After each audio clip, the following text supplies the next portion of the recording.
দর্শক, প্রতিযোগিতার সর্বশেষ প্রতিযোগী হিসাবে এবার স্টেজে ইনভাইট করছি ঢাকার তাহফিজুল কোরআন ওয়াস সুন্নাহ মাদ্রাসার ছাত্র হাফেজ আব্দুল্লাহ আল মামুনকে। আসছে কোরআনের আরেক খুদে প্রতিভা আব্দুল্লাহ আল মামুন। সুবহানাল্লাহ। আব্দুল্লাহ, আমি যে আয়াতটি পড়ব এটা যেখানে আছে সব জায়গা থেকে তুমি তেলাওয়াত করবে।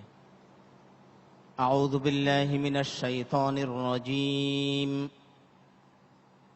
ওয়াল্লাহু যুল ফাদলিল আযীম। আউযু বিল্লাহি মিনাশ শাইতানির রাজীম। বিসমিল্লাহির রহমানির রহিম। ওয়াল্লাহু যুল ফাদলিল আযীম।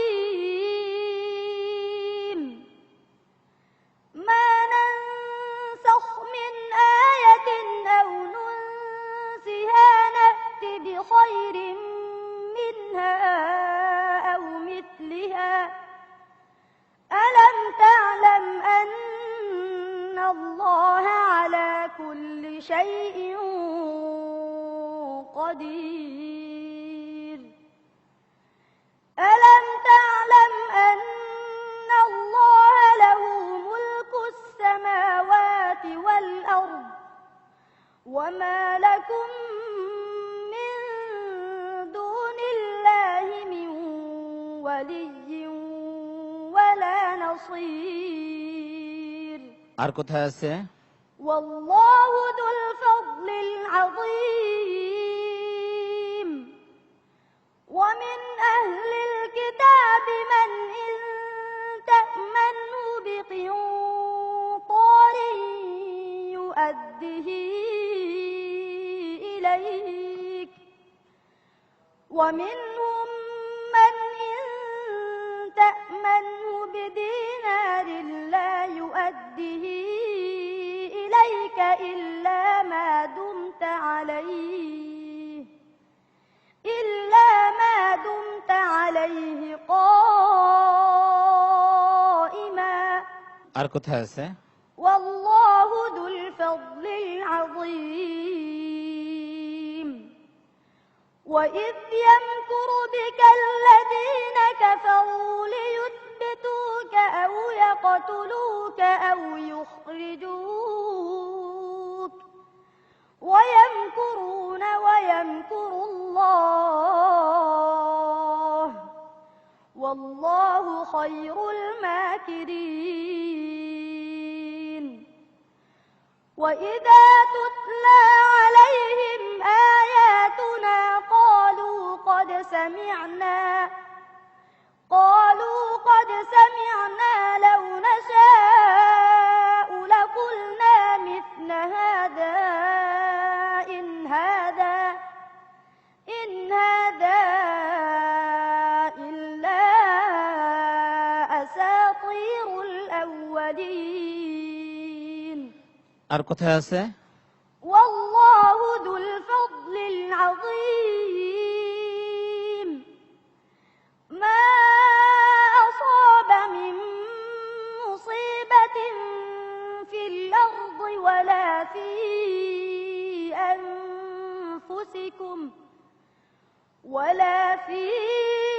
أنفسكم إلا في كتاب من قبل أن نبرأها إن ذلك على الله يسير.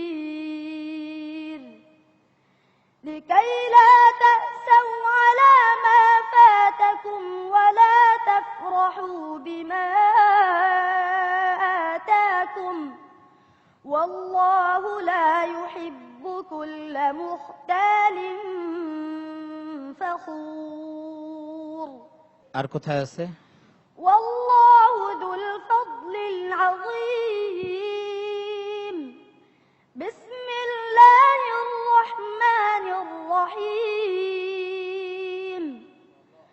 قد سمع الله قول التي تجادلك في زوجها وتشتكي إلى الله أجركما إن الله سميع بصير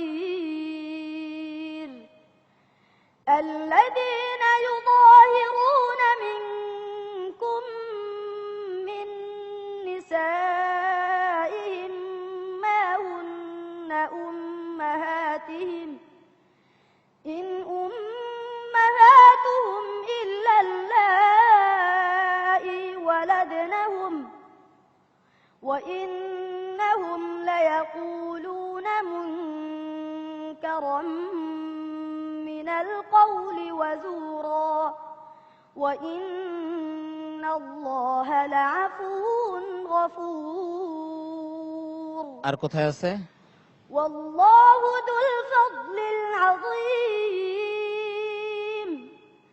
مثل الذين حملوا التوراة ثم لم يحملوها كمثل الحمار يحمل أسفارا بئس مثل القوم الذين كذبوا بآيات الله والله لا يهدي القوم الظالمين আর কোথায় আছে? أنا মাশাআল্লাহ, মারহাবা মারহাবা। صدق الله العظيم মাশাআল্লাহ ভাইয়া। الله الله الله الله الله الله الله الله الله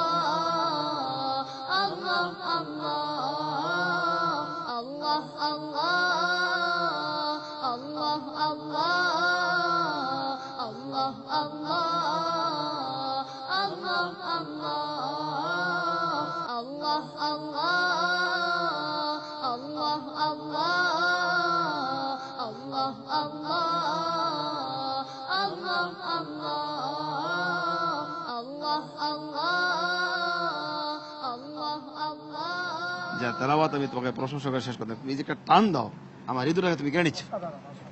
অসাধারণ একটা টান, অসাধারণ একটা টান। আল্লাহ তোমাকে অনেক বড় করুক, দোয়া করি। আমার তরফ থেকে ওকে 5,000 টাকা আমি দিচ্ছি। অনেক ধন্যবাদ আপনাদের সকলকে। এই শ্রদ্ধা আসলে পবিত্র কোরআনের জন্য, কোরআনের যে প্রতিভা, সেই কোরআনের প্রতিভার জন্য, কোরআনের যে মওজিজা, সেই মওজিজার জন্য, সর্বোপরি সে আল্লাহর জন্য যিনি এই কোরআনকে নাজিল করেছেন। আলহামদুলিল্লাহিল্লাযী আনজালা আলা আবদিহিল কিতাবা ওয়া লাম ইয়াজআল লাহু ইওয়াজা। কুল উহিয়া ইলাইয়া আন্নাহু ইসতামা'a নাফারুম মিনাল জিন্নি ফাকালু ইন্না সামি'না কুরআনান আজাবা। অনেক ধন্যবাদ আপনাদেরকে। الله الله الله الله الله الله الله